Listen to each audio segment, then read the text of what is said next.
I'm Dr. Whitney Dove, and I am CEO of Ellipsis Education. Awesome. And you are? I am Sena Hineline. I am the VP of Product and Operations at Ellipsis Education. Okay, cool. So give me a little synopsis. What is Ellipsis? So Ellipsis is a fully online digital curriculum for K-12 computer science. So our stance is that computer science deserves to be taught.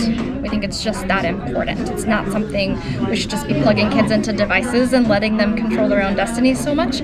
We should apply the same sort of theories and best practices that we know work in the core content areas to this new and emerging discipline. So we're very focused on developing a high quality curriculum that's turnkey for teachers so they can access the resources and then go to work doing what they do best, which is teach.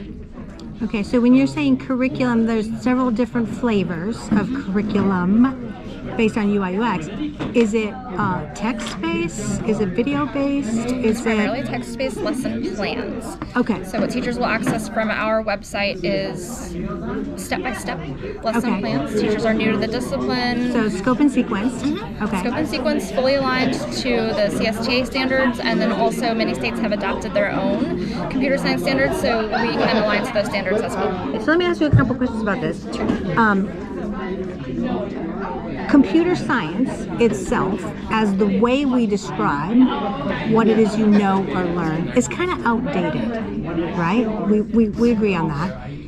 And really, there's probably better ways to describe what it is you really need to learn now. Because if you say computer science to a lot of leaders in education, they think, oh yeah, that's a nice to have. But it's really not anymore, because it's how you navigate all of your learning, right?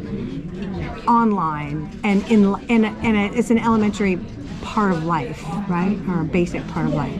So what would you, if you had a preferential way to term it, what would you say?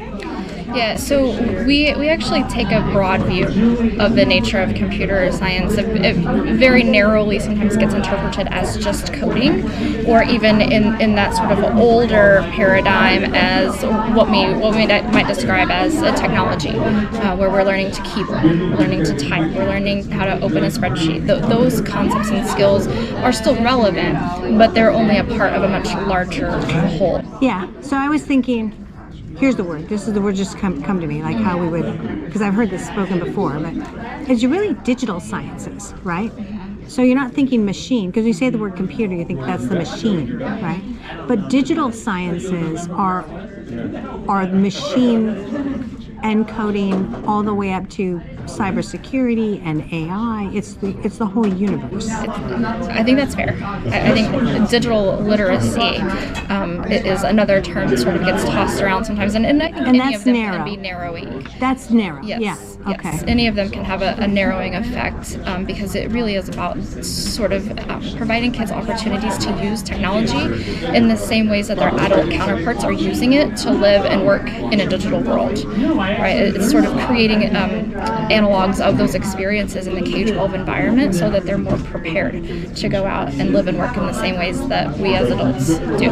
Yeah. And I think a part of it that we focus on and think is important too is not just the coding and not just the hard skills, I guess you would call them, but the soft skills too, right? Like the ability to communicate and to have problem-solving skills and interpersonal skills, and the ability to understand what it is to be a good digital citizen, which is why, so our courses, we have different lesson types. So along with coding, we also have My STEM Career, so that you can get more of an understanding of all of the options that computer science can help you with. We have digital citizenship lessons that talk about password, online safety, who do you share your password with, who do you not, age appropriately, and it gives, I think, the students a more well-rounded computer science, computer literacy, and helps them into the next phases of their lives, with the careers and secondary and post-secondary. Yeah, I completely agree with all that you're doing, because I really do understand that digital sciences, now I'm going to call them just this is my trend now. I'm just saying, I'm onto it. And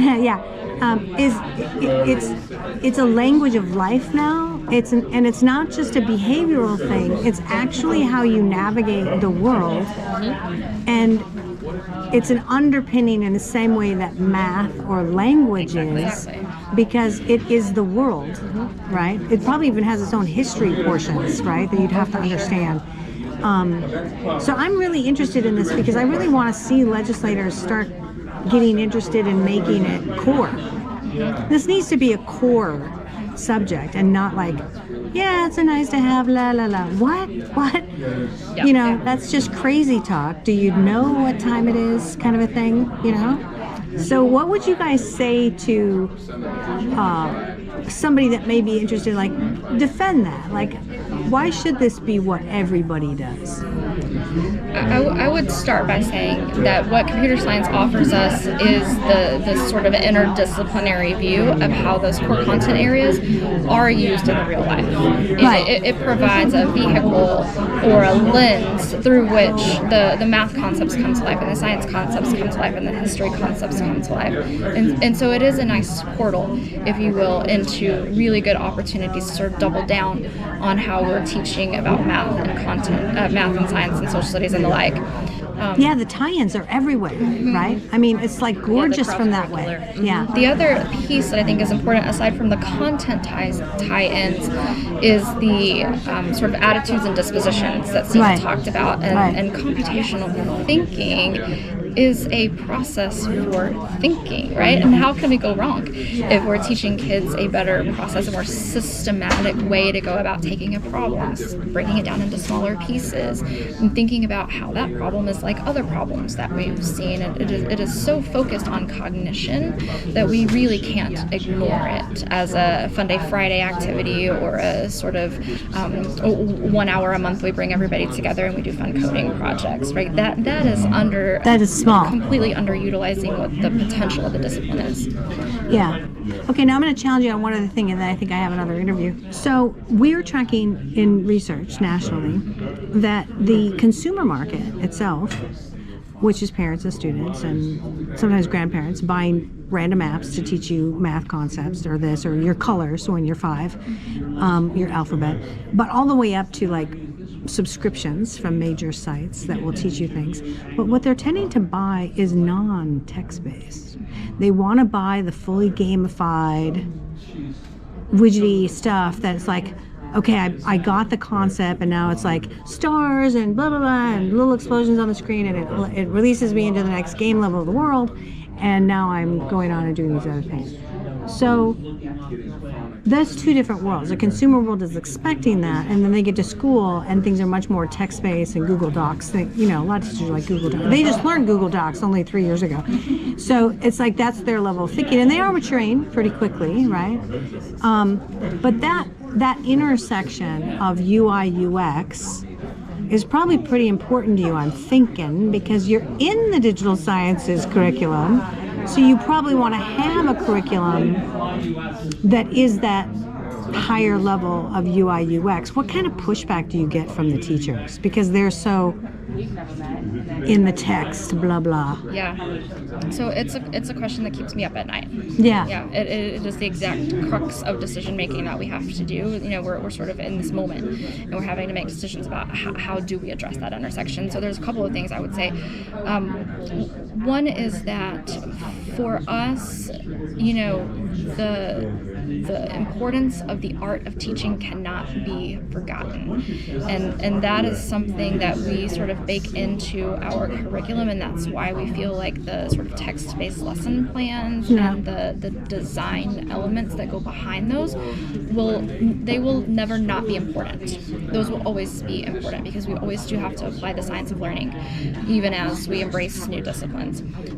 So that is why we hesitate to move away from a completely flashy user interface that maybe those pieces are not as overtly obvious in, is that there's a comfort factor in a curriculum that looks like a very well-made curriculum. Yeah. That said, we do have to have the piece that sort of looks like the gamified curriculum or the sort of the consumer things that students might be more interested in seeing in their personal lives outside of school. Yeah, they're expecting that. They're expecting that. So what we're doing right now to meet the need is we are using third-party coding platforms. So our curriculum sort of wraps around.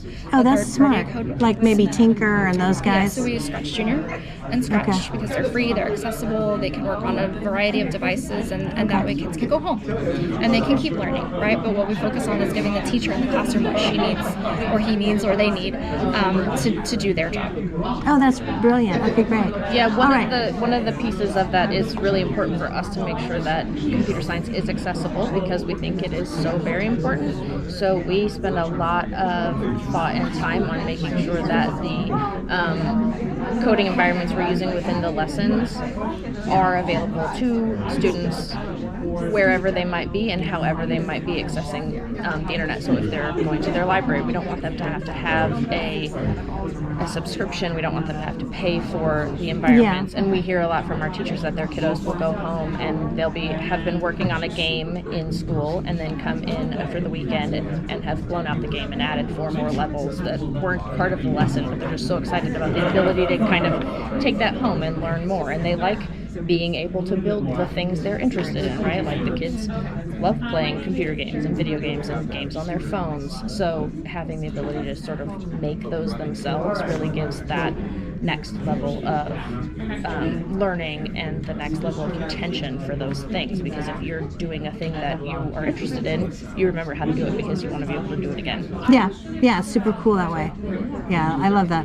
Everybody wants to do hands-on. Yeah. So that's why we do some of the unplugged. Actually, today at our booth we have a pixel perfect lesson where we talk about pixels, and the kids get a square sheet to color in one square at a time in colors, and they have to make a picture at the end of the thing. Oh, fun. Yeah, Fun, so yeah. getting them hands-on with the concepts so that they can really understand them and take them kind of into their lives and the rest of the things that they're learning, and do those cross-curricular tie-ins like art. Yeah, love it. Okay, cool. Well, thank you guys. This is awesome. Yeah, absolutely.